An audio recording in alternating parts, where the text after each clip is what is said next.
Welcome to Sister Sessions, a podcast where two sisters on very different journeys explore what it means to live spiritually in today's world. My sister, Jenny Fairbank, is the co-founder and spiritual director of Wisdom Pathways, a yoga and meditation teacher, and a somatic healer devoted to guiding others toward inner peace. And I'm Susie Gustin, a mom of three, producer and owner of Red City Live Entertainment, embracing life's joys while searching for deeper meaning. Together, we have honest, relatable conversations about finding balance, purpose, and connection in everyday life. So, settle in. You're exactly where you need to be. Welcome to Sister Sessions. Welcome back to Sister Sessions, everyone. Hey, Jenny. Hello there, sister. How are you today? I'm doing very well. So, going right into, I haven't talked to you since last night, but I do want to share with everyone how cool it was that you shared the full moon with me last night.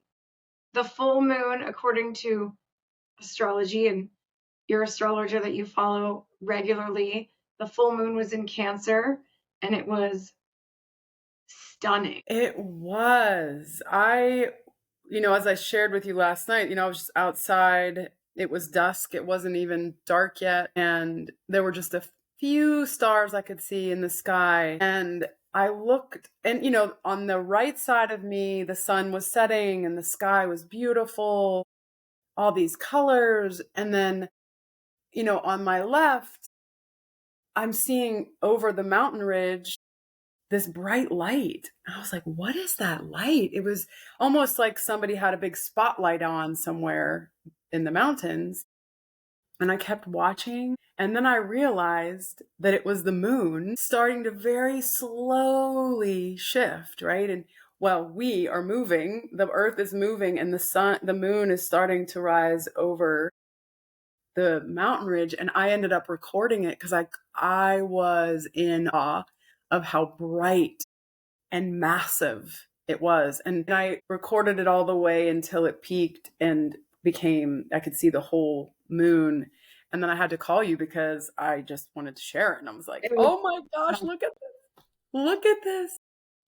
It was fantastic. And I'm definitely not going to try to even get into the detail, but according to your astrologer, the meaning behind the full moon comes with so much.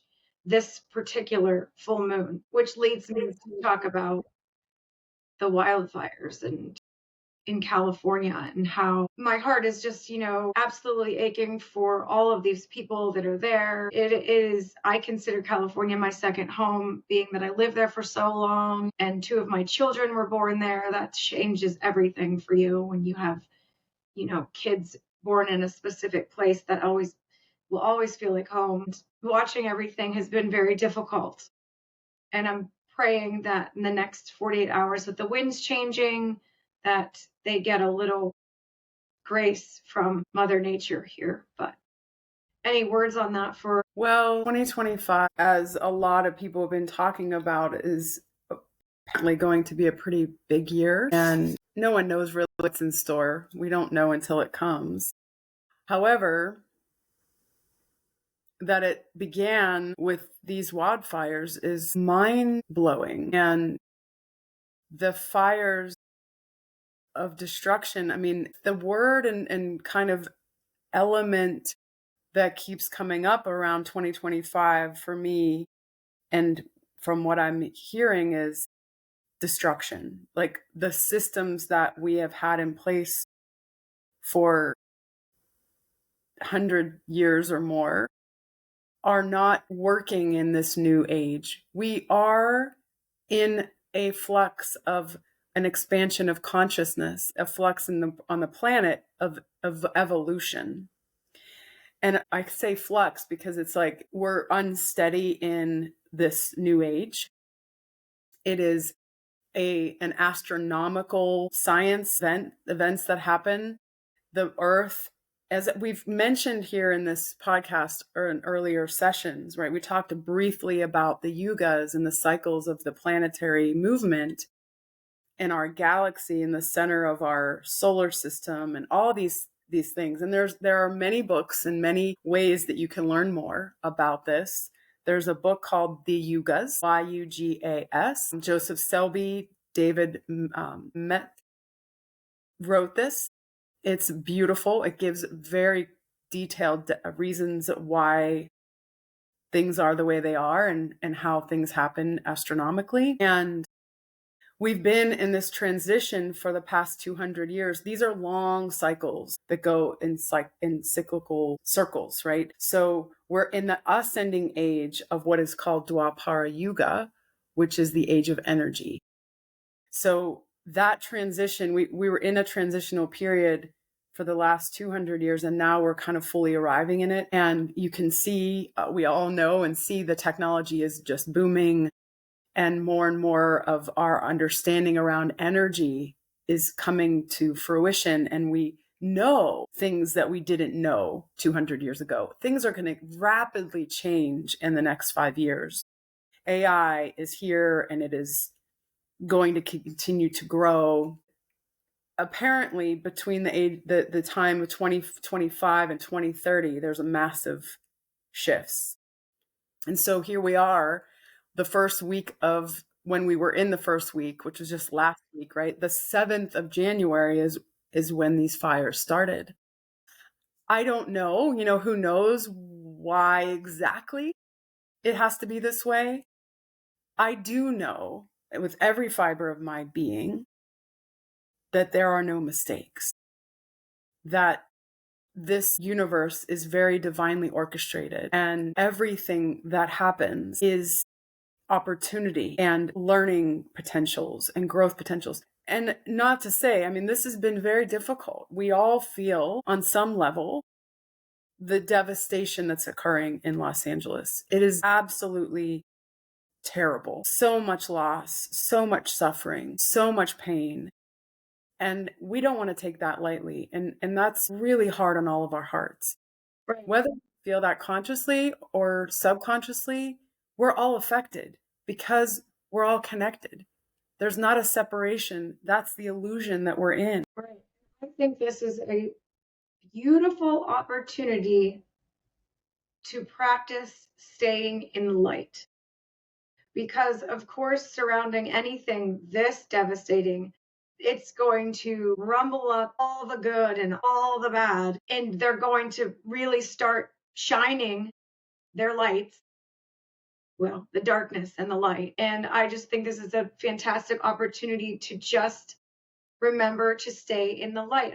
You see so many things going on surrounding this and the negativity. And I just encourage people to quiet that noise. Just let it be, quiet it down in your own way. Don't listen to it. Don't engage in it. Don't follow it on social media. Don't respond to it on social media. Stay in the light. Follow the good. Find some way that you can help if you're close by physically, if you're not close by monetarily, sending donations if you own a business, any way that you can. Stay in the light, because that's the only thing that's going to get through something like this. And following all of the negativity and the hate and the conspiracies is going the wrong way. And it's just nice to see. The beauty that's coming from humanity is, it's very sad that it has to come through such a crisis, but it is very beautiful to see how, Ukraine is sending firefighters. There was a joke, the Daily News, how they show the news, but they also have humor behind it. And they're like, how bad does it have to be if you have a country who's in such turmoil and they're saying, man, you guys need help? They're in their own way and they're sending us firefighters. It's beautiful. I just encourage to stay in the light. 100%. This is what humanity does. We feel deeply, we care deeply, we want to help when we can. And when crisis hits, we gather and we come together. And we start to see the importance of community and service. And we don't feel separated from each other when there's a crisis. We don't judge and segregate, and we come together and say, I want to help you, because that's who we are. And we forget that when we get really caught in our daily life and focus only on me, myself, and I. And then that causes a lot of suffering.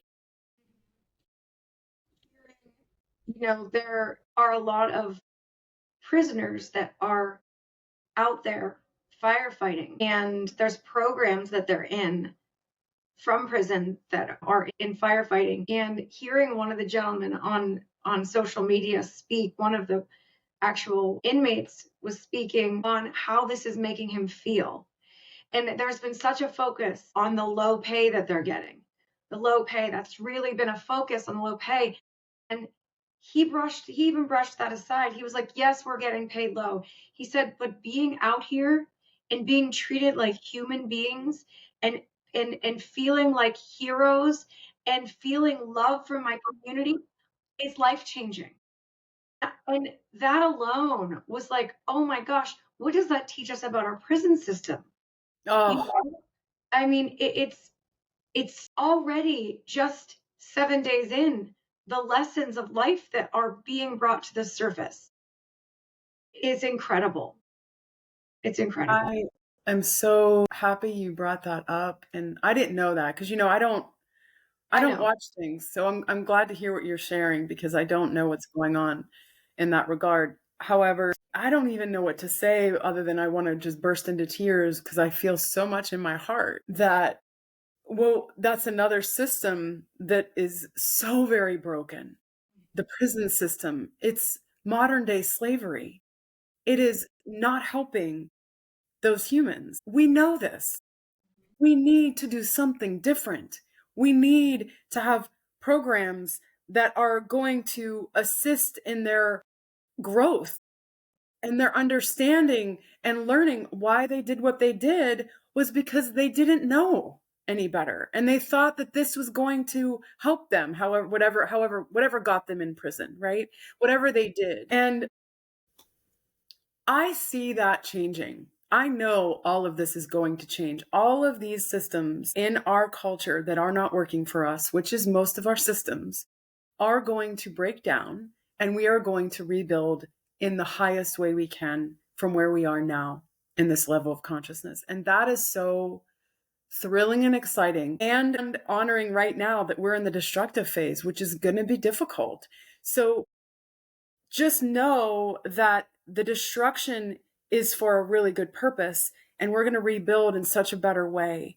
We need to trust that, and we need to focus on the good, as you said, 100%. Focus on what we can do positive now, and don't look back. Let go of the past. Let go of everything, all those old stories you're telling yourself, whether it's about the systems and our culture at large or your own individual person, your stories. Get out of your victimhood, get out of what happened to you as a child. And I'm going into this space because it's so important, Yep. right? Smallness versus the bigness. And so let go of all your past and be here now and say, what do I want to do now to bring my life more joy, to find my passion, to serve, to love? We need to love more, and we need to serve more. Forget about yourself and you'll be happy. That's one of the sayings from a saint and a swami. And there's a lot of truth to that, right? Like, don't be so focused on how you are and how much money you have in the bank and blah blah blah. Focus on the greater good, helping humanity, helping your neighbors, your loved ones, whoever you can, because that uplifts. That's light. That brings more light on this planet. There's a lot of shadow and there's a lot of light. We need to be in the light. Yeah. So much can be said about this. And the stories I can only imagine that will unfold from this. The miracles, the support from all over the world. I mean, this is going to go down in history as the greatest, biggest wildfire we've ever had. I'm pretty sure. Right. And it's not even over yet. What is the latest, Suze? What is the update? between today and tomorrow, the winds are supposed to kick up. And so there's the highest level of risk that there can be, they're placed on. Many, many, many, many, many, many, many, many people are put on a be prepared to evacuate, get your things packed, and be on hold so that you are ready if the time comes. They're just there's just too many hot ashes and fires still burning that the winds can cause, and the winds are blowing. I'm pretty sure that I'm correct, where they were blowing towards the ocean last time. So it was almost like, eventually there's a stop because you're the ocean. I think they're blowing the opposite way this time, which is more dangerous. This is interesting about, being prepared. I know I shared with you, and, I was sharing with my husband, we were talking about preparing because we now live in Northern California, in mountain area, tons of trees all around us. And we do get wildfires here. I mean, this is the one thing, that one of the biggest threats where we live in terms of natural disasters that could be. And we're preparing, just to have our own little to-go bag. Like if we need to hurry up and get out, we can just grab a few bags we have packed. And I love the list that is provided, that you've provided, that you found online, right? There's a list of essentials that you need to have ready for yourself and your pets or kids. And I find myself in such a state of calmness around that potential thing happening. I mean, here, because my security doesn't lie in my material possessions. If everything burned down, okay, I mean, it's not fun and it isn't great to have to rebuild and start over. And okay, I mean, and you see that. I've seen a couple of little clips here and there, kind of everybody sharing, yeah, this happened and I'm okay. We're okay. Like everybody's safe physically.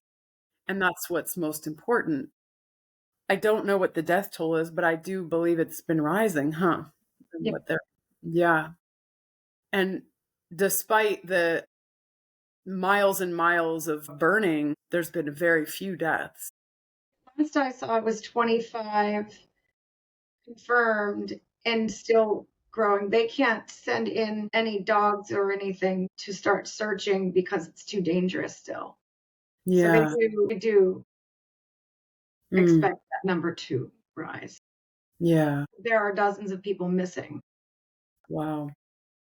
It's right. We're in real time with this. I mean, it's still happening and we don't know what the outcome is going to be, how much is going to burn, how many thousands of structures lost and people. And it's a time to really reflect on what's most important to us, to really gather as a community at large in prayer and meditation. I find that's extremely powerful because we know that prayer works, and tapping into your inner self of your divinity really is important because that gives us the inner strength to know that we can overcome any obstacle and that we are a part of all that is.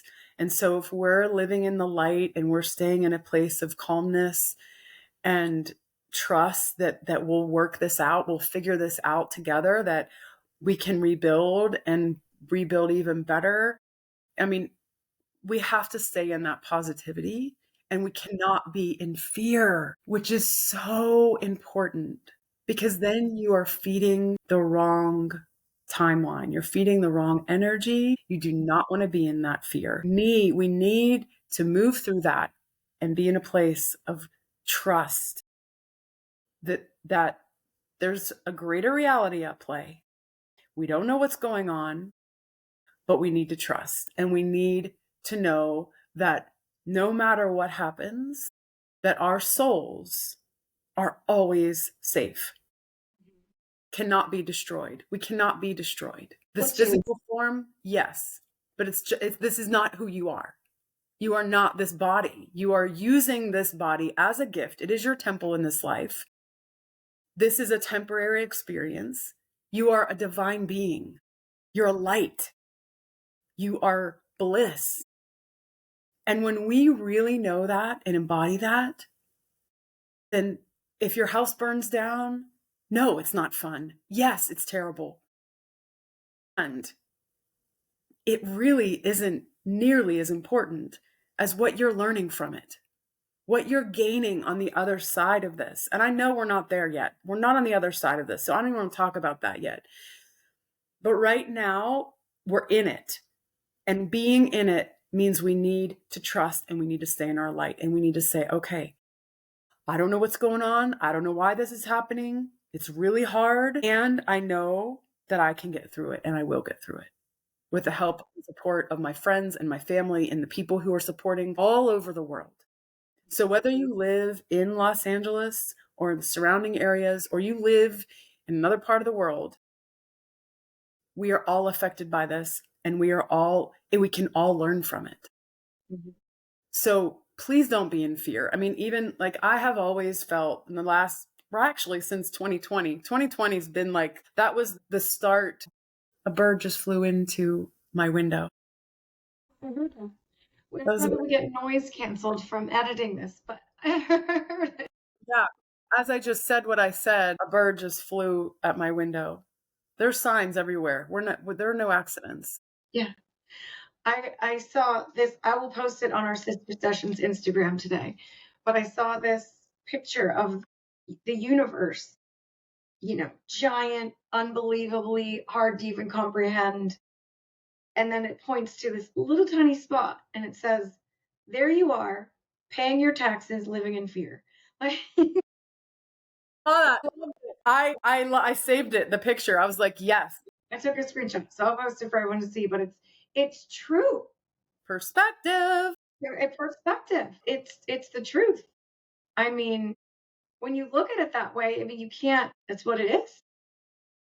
Yeah, and I did see, we talked a little bit on one of our episodes briefly about the term toxic positivity, and I did see that jump up regarding the fires and people saying, please don't talk about rebuilding and we don't need the toxic positivity. And I kind of now like really wish that word would just go away, because I think there's compassion and there's not compassion. I think if someone is feeling the need to call somebody toxically positive, they're probably not being kind. So let's call it what it is, because I just think that someone's trying to be kind and helpful and talk about, staying in the light. Not that you get what I'm saying, right? Talking about staying in the light is not being toxically positive or positively toxic, whichever. But I saw it again like twice and I'm like, let's just get rid of this term and let's just be kind. When did this start happening? Toxic positivity. What does this even mean? Yeah. Unless it's when people are annoyed by people trying to stay in the light. Is what I get. But again, maybe they're not being compassionate, or they're disregarding your feelings that you're having. But we don't need to stick on it too long. But having empathy and validating is important. And that's such an oxymoron. Toxic positivity. Come on. Led Zeppelin. I mean, it doesn't even make any sense. I mean, unless if they're referring to kind of more of a bypassing. Oh, let's not even acknowledge the bad what just happened. To me, it's just either being kind or not being kind. Like I don't think that's being positive. So I don't think you can even label it as toxic positivity, because it's not positive. If you tell me that, your dog just passed away and I say, oh my gosh, this is your opportunity to get a new dog, like right then and there, just like that. I mean, that's rude. That's like, yay, we get to have a new puppy. That's just not kind. Right. So you have empathy, you validate their feelings, you sit with them in that, and that's important to acknowledge and to share that feeling of heaviness and acknowledging the difficulties. Absolutely. And that is staying in the light. Acknowledging the difficulties is staying in the light. Let's be very clear with that. So people don't think that staying in the light means just sitting in, woo woo. It means walking with that person, holding their hand and walking with them through Well, their problem. Yeah. yes. Yes. And when it's appropriate, if it's appropriate, you can share something positive. Mm-hmm.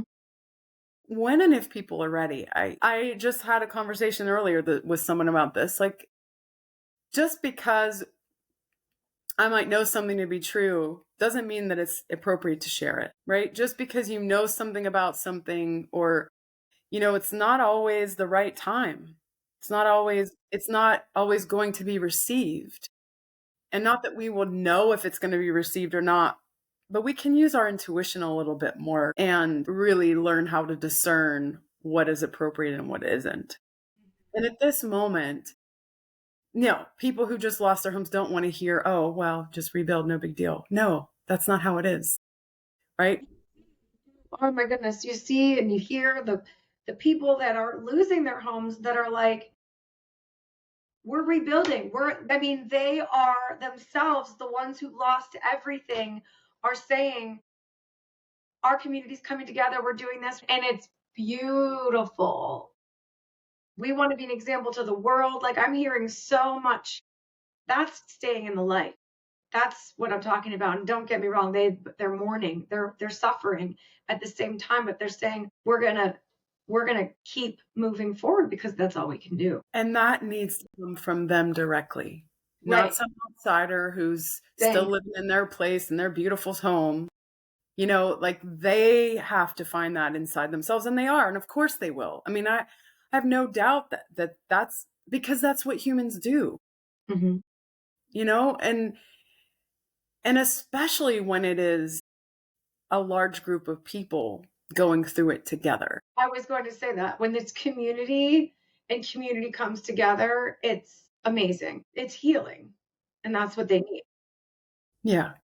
Yeah. So we pray for them and we honor them, and we honor their suffering. We understand that this is hard, and not at all trying to negate that or bypass it, but actually being in the trenches with them energetically and knowing that they need a lot of support and love. So pouring out your love just from your heart. You don't have to do anything physically, but just sitting energetically with them and opening your heart to compassion, and that it's happening, and it will, I think a lot of waking up will happen in result of it. A lot of learning and growth and all kinds of things will come out of this later on as it evolves. I do want to share an interesting story that, I'm a part of Self-Realization Fellowship, also Ananda Worldwide, which are both organizations based on the teachings of Paramahansa Yogananda. The whole crux of that is that this saint, self-realized master, came to the United States in 1920 from India to teach that the teachings of Jesus Christ and the teachings of Krishna are the same, and that the goal of our work here is to realize who and what we truly are, that we as humans are really a part of the divine, and that this is a temporary experience, and so many other things. And Paramahansa Yogananda founded Self-Realization Fellowship when he arrived here in 1920, and he built structures in the Los Angeles area, and the main headquarters is in Los Angeles. And then there's a beautiful space called Lake Shrine in the Pacific Palisades, which is where one of the heart of the fires was. And I have been there several times. It's gorgeous. And the head monk of SRF came online on Sunday afternoon live to describe what's going on, what has been happening there. And he showed some images. He showed a map of where the fires were on that area, and that the lake shrine, which is 10 acres of land, the only thing that burned was one little structure that were restrooms that burned to the ground. And right across, and I've been there, so I know exactly what he's showing. That there was so this little bathroom burned to the ground, and across, just right next to that bathroom, was a wooden walkway, totally perfectly not burned at all. Right next to that wooden walkway was a museum, a building that houses a lot of old relics and beautiful things from when Yogananda was alive, perfectly pristine, not touched by the fire. The temple was not touched by the fire. The lake and all the grounds not touched by the fire. And he showed this image that when he put it up on the screen, I literally gasped, oh my gosh, this image. So on that property, some of Gandhi's ashes are there. And they built a shrine for Gandhi in this area. And it's gorgeous. It's like these pillars and it connects, and it's just so beautiful. It'd be a beautiful place to get married. And they showed it's an evening image. So it's dark, and they have this spotlight on the shrine of Gandhi, and it's lit and beautiful. And then right above are fires. All you see is fire. Because the way that the lake is, it's kind of like if you go to Pacific Palisades, and if you've been there, there's a road that goes up, and you can easily not really notice Lake Shrine, because it's not like just out there in the, it's kind of a little bit covered in a way, because there's a little bit of a mountain or hill or something. Anyway, the image was so stark and dry. I'm going to post it on my on my Facebook feed. It was shocking. And I don't know what any of that really means. Just to share that this, what's happening on our planet, right? This kind of light, which is happening in material plane everywhere, right? This light and dark, right?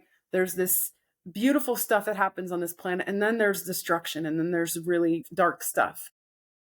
It's the duality that we're in on this plane of existence. And one of the things about self-realization that I love so much is that religion is not, it doesn't segregate us like we make it. It doesn't need to be that. It's kind of called it the Church of all religions, because everyone is welcome. And they're in that self-realization, in that lake shrine, there's a garden there that has a nice plaque, like memorial kind of thing, for each of the 5 major religions of the world: Muslim, Islam, Christianity, Buddhism, and Judaism. And they're honored. And it's the Church of all religions, because it's not about how you want to believe in God. It's that you know that God exists, and that energy also is within you, because nothing exists away from that energy. We are that energy. Source is us. We are source. So, around in the surrounding area, of course, so much devastation, and many churches were burned, that this organization is inviting everyone, come. We have space for you to worship, or to pray, or to meditate, or to just be here. And some of the firefighters, as this monk was sharing, would come there and for a respite, like, okay, I need a break. And they'd come because it's safe there in this little area. And they would say, we never even knew this existed. Where did this come from? We didn't know this was here. And another little story I want to share, which I find so miraculous, is that this monk was sharing that another monk living there said 3 months ago, he had this intuition. I feel the need to create some kind of barge that we can put in the middle of the lake, and a generator. And so we can, if there's an emergency, we have power somehow. I don't know the exact details of it, but he felt called to do this, so he did it. And he created this thing, and Brother Chidananda put up on the screen the picture of this thing on the lake. And of course, when the fires started, then they pulled that thing out and put it on the middle of the lake. And then the firefighters could come and be there, and they had a way to plug in some hoses somehow, and they could use the water from the lake to fires. I know. And that's partly why, they could, some of the structures survived, and there were some other people, of course, like everywhere, all over, everybody's fighting the fires as much as they could. But that monk heard the callings, heard something, took action, and saved something. Yeah.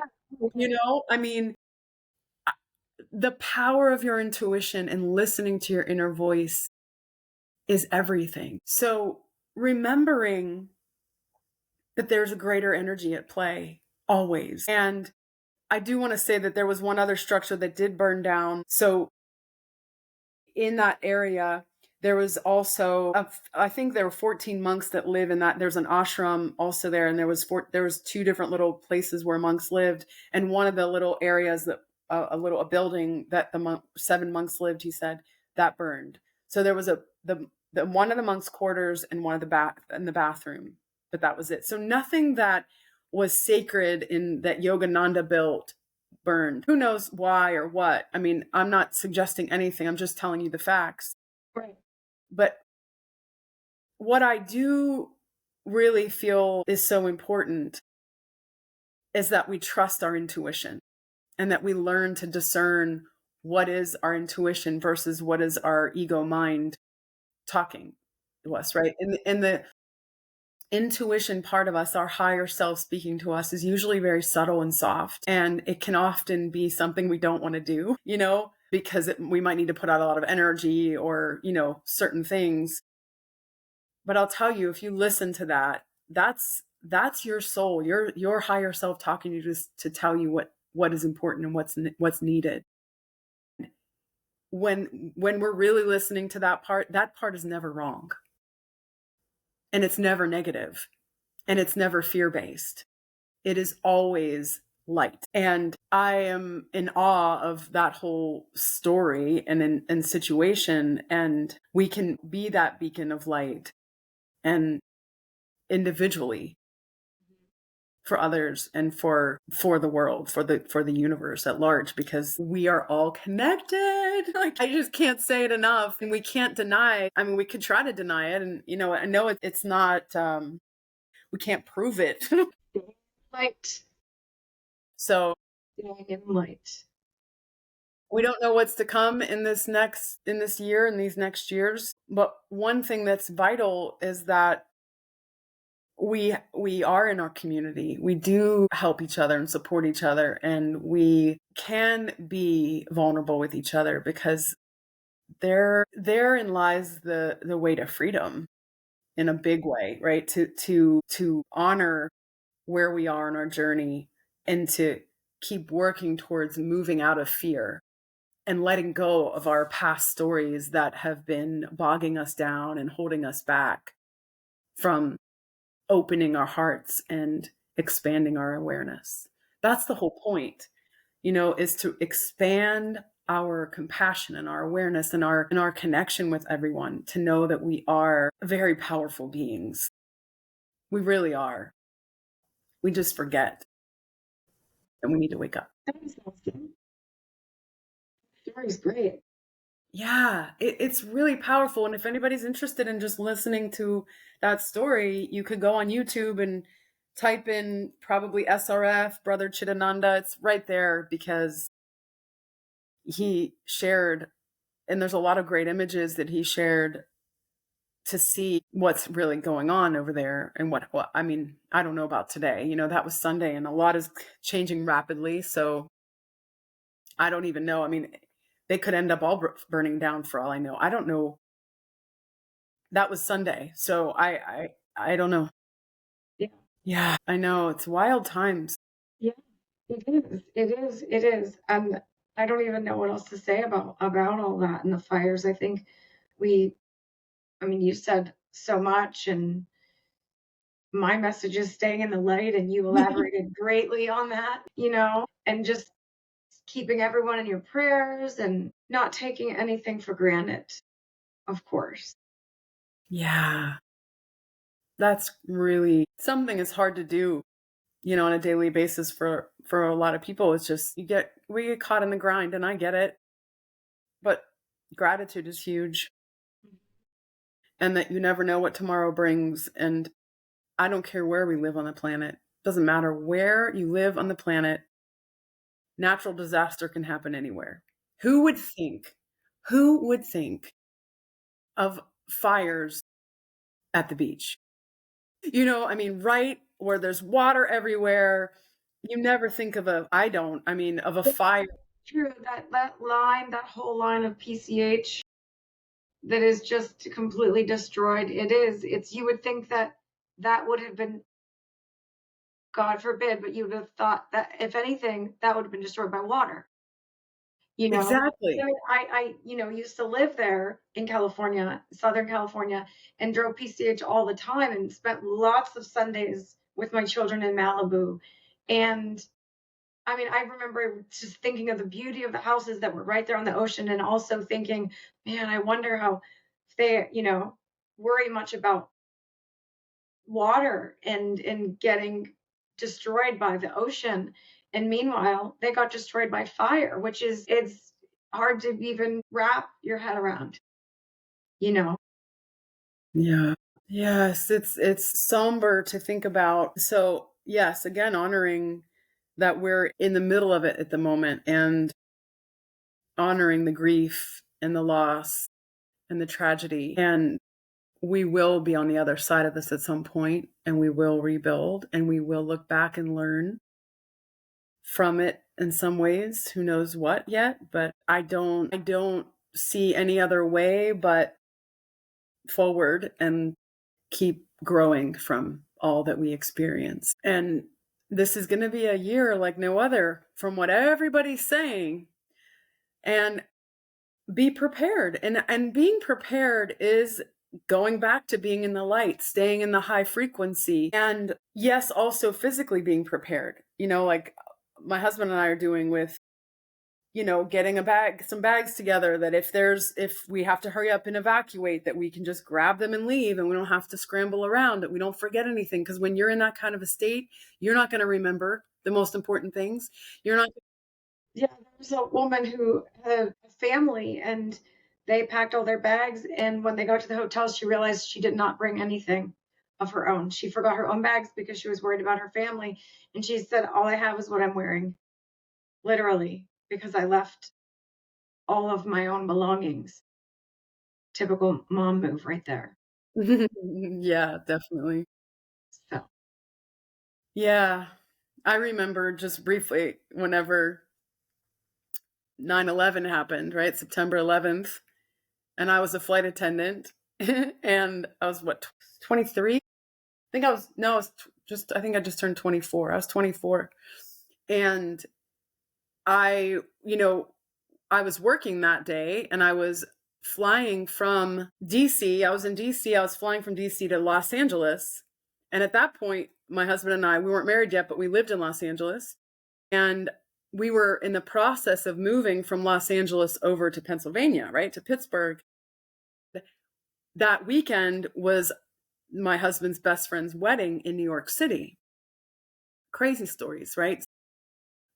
I was working on the biggest airplane we had at that time, and I worked for US Airways, for those of you who remember. And we had just boarded all the people. It was a full flight. It was a massive airplane. I was closing the door of the airplane to lock it to be gone, leaving. I'm pulling the door shut, and this gate agent comes flying down. Wait. And I was like, what's wrong? What? And he's like, no, everyone get out. Take your bags, get out. I'm like, what? We just boarded. And as a flight attendant, the boarding process can be a little challenging sometimes. And it was a very challenging boarding process for some reason. And so everybody's running out. We didn't know why. We didn't know what was going on. long story short, I won't go into all the details. We go running out. We're in DC in the parking lots. Everybody's like, what's happening? Helicopters, fires, because the Pentagon's on fire and you could see it. And I'm with my crew, and the crew, we're like, okay, we're in Crystal City, which was actually the headquarters of US Airways. So we thought, well, we'll just walk over to the office buildings and we can make phone calls. Because back then, you guys, we didn't have cell phones. That wasn't a thing really. So we go and make our phone calls and and then we find a hotel that we're affiliated with, and we had to share rooms because everybody needed a space. Everything was shutting down. Well, as I mentioned, I was going to Los Angeles, and we're in the process of moving, so I had an empty suitcase. Empty. I had nothing in it because I wanted to fill it up from at home, and all I had was my flight attendant uniform on, and we were stuck there. So I'm like, oh, there's got to be something open. I see the only thing that was open, was about to close, was this little like Hallmark gift shop. And I bought a I Love DC t-shirt and I think flip-flops. That was all they had. But we were stuck there for 5 days on call, like in case if they needed us to fly out or something. And I remember thinking, wow, the whole time, and at that point in my life, I wasn't meditating. I was on a path for sure, because I was seeking, I was looking, and I was reading everything I could read, but I didn't find my full path yet. I wasn't meditating yet, but I remember feeling like this calmness. I don't even know why, but we had no idea what was happening. The world felt like it was on fire, right? Like, are we about to go to war, which we ended up doing? And are we being attacked in a way that's going to continue? There was so much unknown, but there was this deep calmness in me of, I'm okay. Like, no matter what happens, it's okay. And I was away from everyone, family, friends, my husband, my partner was in another part of the country. We didn't know when we'd get to be back together. We didn't know if we'd be able to go to this wedding, which it all worked. We ended up doing it and going into New York City the night before the wedding, and just such a surreal time. And that's kind of, what I imagine on a much bigger scale, where people are now, of like, oh my gosh, we don't know what's happening, but lives are uprooted and we're okay. Like, we physically, many people right now are safe in this moment, right? And that's where we really need to be, is in the moment. In this moment, are you okay? In this moment, and take each moment. Am I okay? I'm okay. I'm okay. And those moments turn into minutes and hours and days. I'm okay. Even if my house isn't okay, and maybe certain other people are not okay, am I okay in the moment? And then staying in that presence keeps you connected and keeps you in the light. So I don't know, I just felt compelled to share that story, because it was, for me personally, the only that I can recall, right? The only big disasterish kind of thing, that I've had to experience so far in this life. Who knows what's to come? But I do remember how calm I was and how unafraid I was. There were some flight attendants who quit, who was like, I'm never going to do this thing. I'm not flying. Like, this is dangerous. Who went into fear and really breaking down. And I was never afraid to fly after that. I mean, obviously a lot changed in the airline industry. And I did end up wanting to get out of that industry. It had nothing to do with that. It just wasn't my calling. It was a temporary fun thing to do. But if you practice when it's easy and you're not in a crisis, then when a crisis comes, you handle it much differently. Practice when it's easy. Pray, meditate, be in the light, stay calm. Remember the big picture. That saves us. That's great advice, for sure. Practice when it's easy, and meditation helps that. 100%. How soon after that did you start to meditate? It was a little while. At that point, I was reading a lot of different books around psychology and spiritual stuff. And I started meditating when I was learning, when I was in graduate school, and I was also studying Phoenix Rising yoga therapy. Because I had been, a yoga teacher for a long while before that, but I was really into the philosophy, but I didn't get into meditation yet. And then when I was in Phoenix Rising yoga therapy, it was one of our requirements. We had to meditate. There were no apps. There was nothing to guide us in any way. And I really struggled, of course, because it was just like, okay, just sit and be. That was torture for me. I was very active physically. I was a big workout person, runner. Working out was my life, really. That was kind of my religion for a long period of time. I prefer that meditation of silence.